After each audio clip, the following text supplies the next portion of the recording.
Hello दोस्तों, good morning. आशा करता हूँ आप लोग सब अच्छे होंगे। दोस्तों 25 जनवरी 2025 यानी आज के दिन किन किन स्टॉक में न्यूज़ है, आइए जानते हैं दोस्तों ये न्यूज़ जानने के बाद यदि अच्छा न्यूज़ है तो आप टेक्निकल में यदि बुलिश है तो थोड़ा सा स्टॉप लॉस डाल के आप बाई करके ट्रेड कर सकते हैं। और यदि टेक्निकल में बियरिश है, यदि खराब न्यूज़ है तो थोड़ा सा स्टॉप लॉस डाल के आप सेल करके इंट्राडे ट्रेड भी कर सकते हैं। और यदि आप इन्वेस्टर हैं और आपके पास वो होल्डिंग है तो आप रेगुलरली न्यूज़ आपको ट्रैक करना पड़ेगा अपने स्टॉक्स के लिए। तो दोस्तों आइए शुरू करते हैं 23 जनवरी 2025 का आज का किन किन स्टॉक में न्यूज़ है। तो पहला है दोस्तों, आज किन किन स्टॉक में रिजल्ट अनाउंस होने वाले हैं, आइए जानते हैं।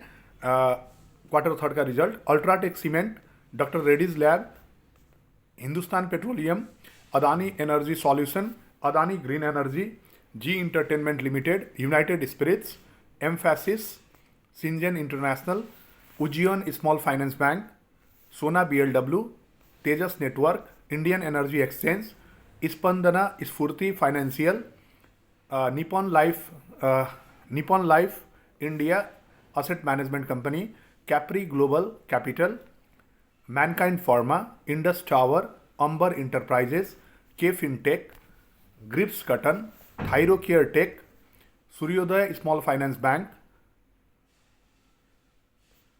V2 retail. तो ये सारे कंपनियों का आज रिजल्ट पब्लिश होने वाला है दोस्तों दो आईपीओ का आज लिस्टिंग होने वाला है। पहला आईपीओ है स्टैलियन फ्लोरी केमिकल्स और दूसरा है दोस्तों लैंडमार्क इमिग्रेशन कंसल्टेंट।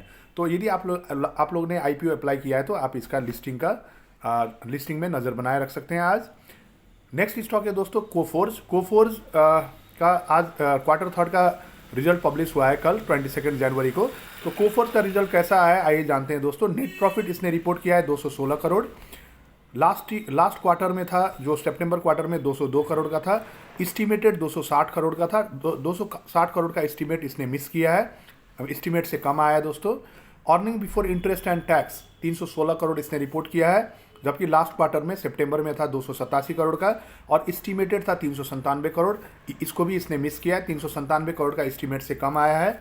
रेवेन्यू इसका 3,320 करोड़ है, जो कि बढ़ा हुआ है दोस्तों क्वार्टरली हिसाब से। 3,060 करोड़ सितंबर में रिपोर्ट किया गया था, एस्टिमेटेड था 3,290 करोड़ का, एस्टिमेटेड से भी ज़्यादा आया है। तो रेवेन्यू सिर्फ थोड़ा अच्छा दिख रहा है दोस्तों एस्टिमेट से, बाकी दोनों ईबीआईटी और नेट प्रॉफिट ये दोनों एस्टिमेट से कम है। कंपनी ने इंटरिम डिविडेंड 19 रुपया पर शेयर डिक्लेयर किया है दोस्तों। नेक्स्ट स्टॉक है दोस्तों लक्ष्मी ऑर्गेनिक। दोस्तों लक्ष्मी ऑर्गेनिक ने अपना क्वार्टर थर्ड का रिजल्ट पब्लिश किया है। नेट प्रॉफिट इसने रिपोर्ट किया है 29.30 करोड़ का। लास्ट ईयर ये था 27.20 करोड़ का। और इसका जो क्वार्टरली रिपोर्ट में था लास्ट क्वार्टर में सितंबर में 28.10 करोड़ का। तो क्वार्टरली ईयरली हिसाब से भी बढ़ा है दोस्तों, और क्वार्टरली हिसाब से भी नेट प्रॉफिट इसका बढ़ा है। रेवेन्यू इसने रिपोर्ट किया है 786 करोड़ का और लास्ट ईयर ये था 700 करोड़ का। तो रेवेन्यू में भी ग्रोथ आया और नेट प्रॉफिट में भी ग्रोथ आया, अच्छा है दोस्तों लक्ष्मी ऑर्गेनिक। ईबीआईटीडीए इसने earning before interest tax depreciation amortisation report किया है 74.90 करोड़ का और लास्ट ईयर ये था 52.20 करोड़ का। तो ईबीआईटीडीए में भी ग्रोथ आया है दोस्तों। ईबीआईटीडीए मार्जिन इसका जो है, ईबीआईटीडीए के विषय में मैंने डिटेल वीडियो डाल दिया, आप लोग जाके देख सकते हैं। और लाइव सेशन का जो भी वीडियो है उसके नीचे ईबीआईटीडीए लिखा होगा, आप जाके लाइव सेशन में भी उसका क्लेरिफिकेशन ले सकते हैं। तो ईबीआईटीडीए इसने रिपोर्ट किया है 74.90 करोड़ का। लास्ट ईयर इसी पीरियड में था क्वार्टर थर्ड में था 52.20 करोड़ का। तो earning before interest tax depreciation amortisation में भी दोस्तों ग्रोथ आया है। ईबीआईटीडीए मार्जिन इसने रिपोर्ट किया है 9.53%। लास्ट ईयर इसी पीरियड में था 7.52% का।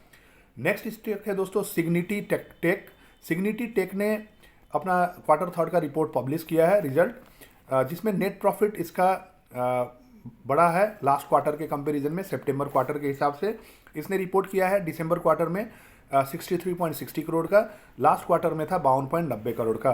रेवेन्यू भी बढ़ा है, 516 करोड़ इसने रिपोर्ट किया है और लास्ट क्वार्टर में था 490 crore. EBIT earning before interest tax इसने 82 करोड़ 82 करोड़ रिपोर्ट किया है और सितंबर में था 62 करोड़। तो सिग्निटी और ईबीआईटी मार्जिन 15.88% इसने रिपोर्ट किया है, जबकि लास्ट क्वार्टर में था 12.42% का। तो इसका अच्छा न्यूज़ आया, इसमें आप नज़र बनाए रख सकते हैं। नेक्स्ट स्टॉक है दोस्तों न्यूज़ में पारस डिफेंस।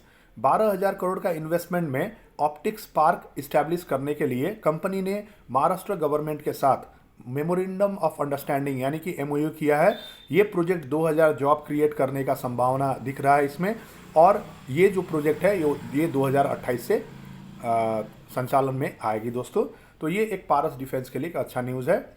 नेक्स्ट स्टॉक है दोस्तों वारी एनर्जीज।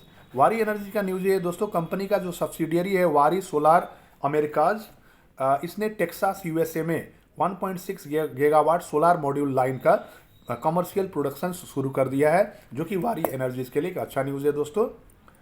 नेक्स्ट स्टॉक है दोस्तों E2E नेटवर्क। E2E नेटवर्क का दोस्तों क्वार्टर थर्ड का रिजल्ट पब्लिश हो गया है। इसका नेट प्रॉफिट 11.60 करोड़ है। लास्ट ईयर ये था 5.60 करोड़, जो कि नेट प्रॉफिट में काफ़ी अच्छा ग्रोथ आया है, लगभग डबल हो गया है नेट प्रॉफिट। रेवेन्यू इसका 41.60 करोड़ इसने रिपोर्ट किया है, जबकि लास्ट ईयर ये था रेवेन्यू 24 करोड़ का। तो रेवेन्यू में भी ग्रोथ है और नेट प्रॉफिट में भी ग्रोथ है दोस्तों। EBITDA earning before interest tax depreciation और एमोर्टाइजेशन इसका गिरा हुआ है, 8.56 करोड़ इसने रिपोर्ट किया है। लास्ट ईयर ये था 11.20 करोड़ का। मार्जिन भी इसका कम हुआ है, 20.58% इसने रिपोर्ट किया है EBITDA मार्जिन, और लास्ट ईयर इसी पीरियड में था 46.93%। तो EBITDA कम हुआ है दोस्तों, बाकी नेट प्रॉफिट और रेवेन्यू में इसका ग्रोथ है। नेक्स्ट स्टॉक है दोस्तों गो डिजिट जनरल इंश्योरेंस। गो डिजिट जनरल इंश्योरेंस ने भी अपना क्वार्टर थर्ड का रिपोर्ट पब्लिश किया है। इसका नेट प्रॉफिट इसने रिपोर्ट किया है 119 करोड़ का, जबकि लास्ट ईयर 42.90 करोड़ का था। लगभग 3 गुना आसपास इसका नेट प्रॉफिट बढ़ा है। काफ़ी शानदार रिपोर्ट इसने पेश किया है। रेवेन्यू इसने रिपोर्ट किया है 2084 करोड़ का, और लास्ट ईयर इसी पीरियड में था 1980 करोड़ का। तो रेवेन्यू भी काफ़ी अच्छा ग्रोथ आया है, मगर नेट प्रॉफिट में इसका शानदार ग्रोथ है दोस्तों। नेक्स्ट स्टॉक है दोस्तों जैक्सन पाल फार्मा। जैक्सन पाल फार्मा का नेट प्रॉफिट 32 करोड़ इसने रिपोर्ट किया है, और लास्ट ईयर इसी पीरियड में था 3.96 करोड़ का। तो लगभग मान के चलिए 10 गुना प्रॉफिट इसका बढ़ा है। काफ़ी अच्छा रिजल्ट है जैक्सन पाल फार्मा का। रेवेन्यू इसने 74 करोड़ रिपोर्ट किया है, लास्ट ईयर ये था 47.20 करोड़, 47.20 करोड़ का। रेवेन्यू में भी अच्छा खासा ग्रोथ है।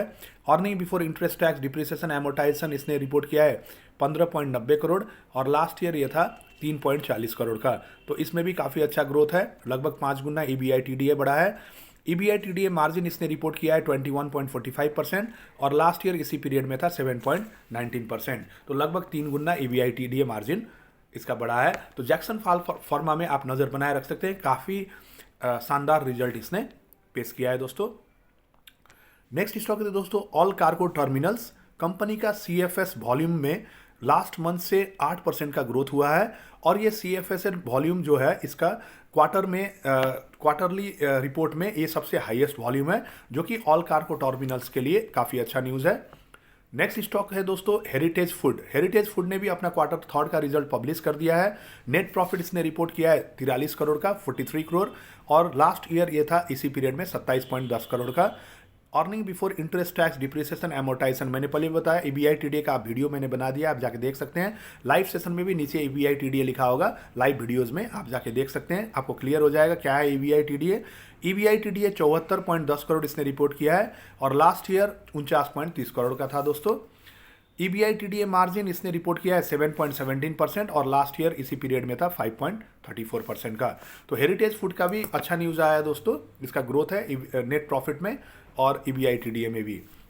20 माइक्रोन्स का भी रिजल्ट पब्लिश हुआ है दोस्तों। 20 माइक्रोन्स का नेट प्रॉफिट 12.90 करोड़ है, और लास्ट ईयर ये था 11.50 करोड़। रेवेन्यू इसने रिपोर्ट किया है 215 करोड़, और लास्ट ईयर इसी पीरियड में था 175 करोड़ का। Earning before interest tax depreciation amortisation इसने रिपोर्ट किया है 26.20 करोड़, और लास्ट ईयर इसी पीरियड में था 22.20 करोड़ का। EBITDA मार्जिन 12.22% इसने रिपोर्ट किया है, थोड़ा कम हुआ है, लास्ट ईयर ये था 12.72% का। तो दोस्तों ओवरऑल देखा जाए तो रिजल्ट इसका अच्छा ही आया है। 20 माइक्रोन्स का नेट प्रॉफिट भी बढ़ा है और रेवेन्यू भी बढ़ा है दोस्तों।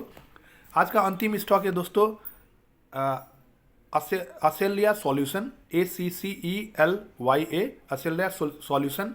इसका जो नेट प्रॉफिट है 32.40 करोड़ इसने रिपोर्ट किया है, और लास्ट ईयर इसी पीरियड में था 30.90 करोड़ का।